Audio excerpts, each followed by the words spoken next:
Botasky.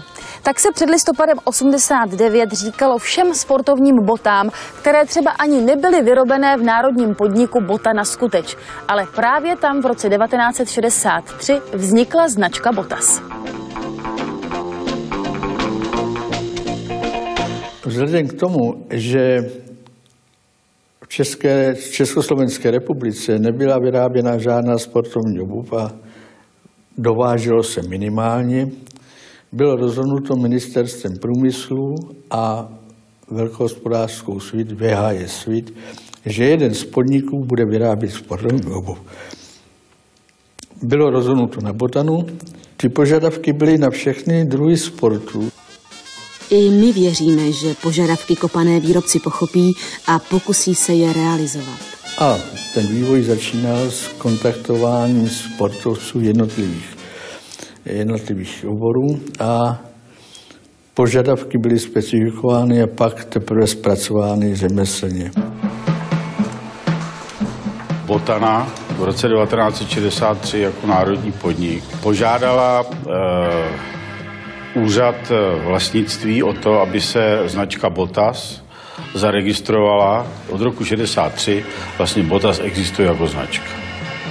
V té době vznikl veliký podnik, což vlastně nemělo ve východním bloku ani v tehdejším komunismu konkurenci, protože spojením několika závodů, kterých bylo v tu dobu asi 10 nebo 12, vznikla vlastně společnost, která vyráběla kolem skoro 1 milionu párů a jenom z toho 1 milionu párů, já nevím, skoro polovina se v té době vyvážela do bývalého Sovětského svazu, takže to mělo pro celou bývalou RVHP jakoby výrazný zvuk.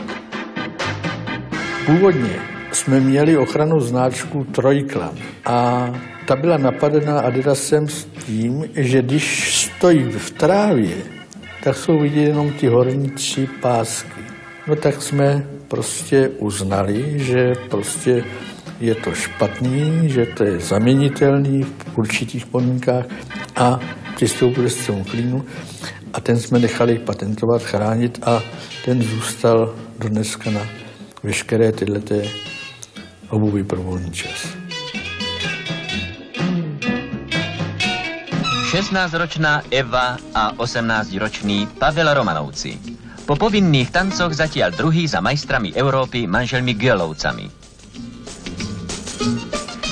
Celá řada špičkových bruslařů začínalo na botech od naší fabriky. Sourozenci Romanovi.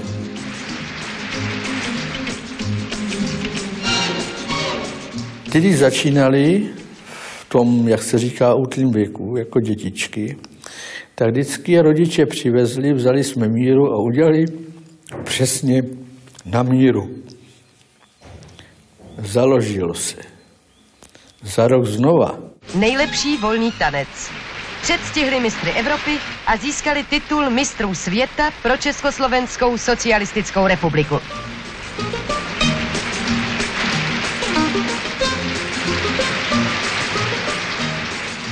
Kromě toho samozřejmě i další sportovci sportovali v naší obuvi, ať už to byl Jiří Raška, anebo prostě i další.